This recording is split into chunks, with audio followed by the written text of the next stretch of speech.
Hello, everyone. I'm ZHAO Chuang. Today, let's draw a warthog. The warthog is an animal that looks small, but actually very fierce and sturdy. It is featured by its relatively big head. When drawing, we must pay attention to the proportion between its head and its body. Its head accounts for 1/3 length of its body, which is very big. Also, its head is relatively wide. On its face, there are many warts, and it has two tusks. When drawing, note that its ears are at the relatively rear part and very small. Its forelimbs are very slim. When drawing its belly, we need to show it sagging a little bit. This is also one key point to draw a warthog.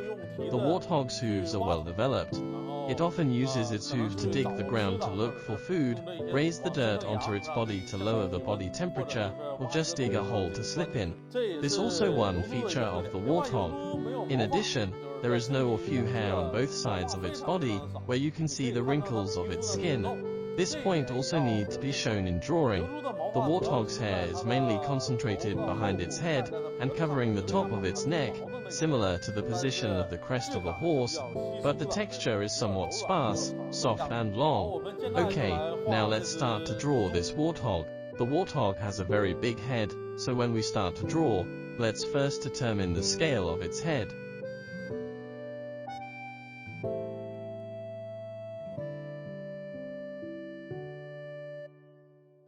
This is about the size of its head. When it is walking, it is generally holding its head high. Then we draw its trunk this big and bending downward.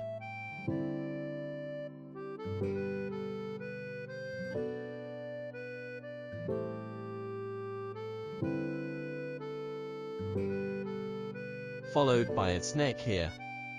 This is about the length of its foreleg. We'll draw it a running pose. Then we draw its hind leg.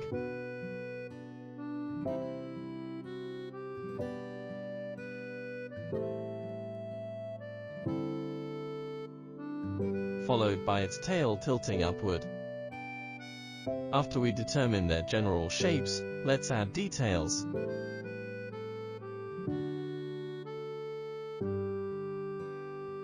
First, we draw the details of the warthog's distinctive head. Wart refers to the bulge structure, and there are many warts on its head. Let's first draw its nose tilting in the middle and big nostrils.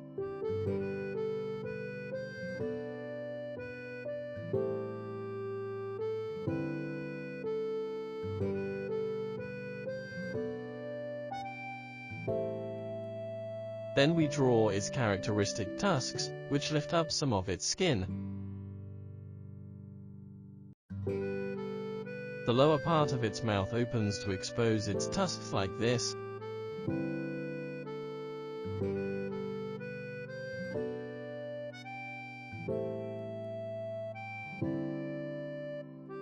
The skin on its lip covers its tusks. We draw its nose tip wide and then rapidly narrow down backward. There are two warts on the sides of its nose here, and that is why we call it warthog. Let's draw the center line of its nose first. Here are its eyes with the part above them protruding upward.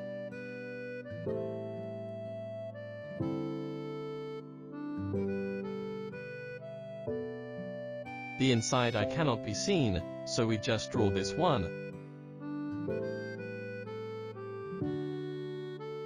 Let's draw two bulge structures on its cheekbones to make the warthog's face look distinguishable.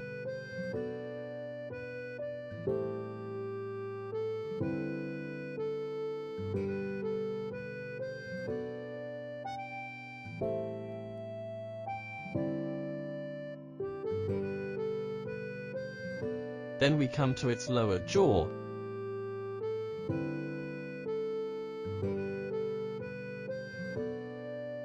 Moving backward, let's draw its ears. The warthog has large ears like pigs, but comparing with some species of domestic pigs, its ears are not very large. Thus, we almost finished drawing the details of its head. When the warthog is running, it is raising its head.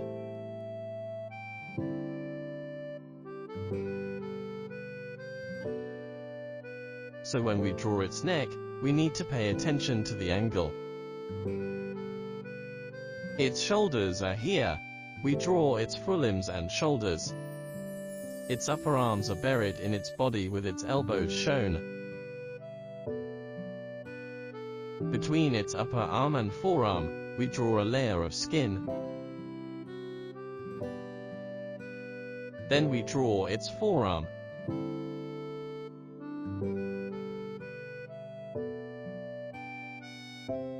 Like the domestic pig, its hoof has 4 toes with the front part split.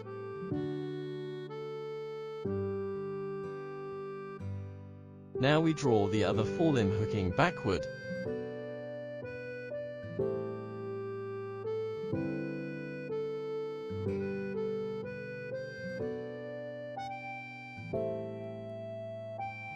Next, we draw its belly.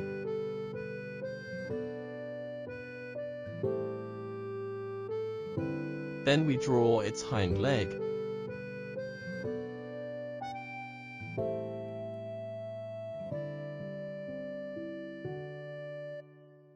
We draw its short and thin shank,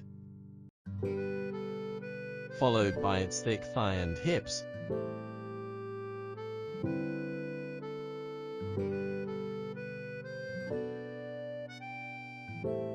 Its whole back is a bit curved downward, and its hips arched up.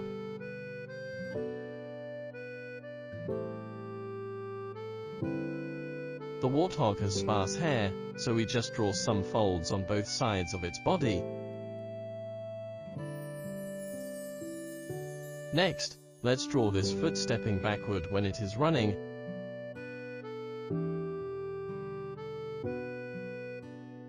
Then the other leg stepping forward on the ground.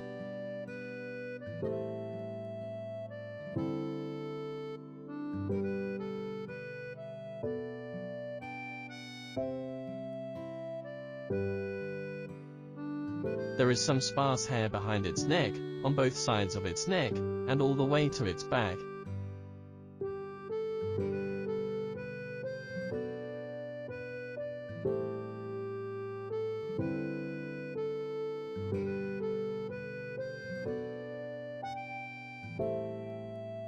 Lastly, let's draw its tail. When the warthog is running, it especially prefers to holding its tail high, like holding a flag above. Let's draw a sparse tuft at the end of its tail. Good, we've done this warthog.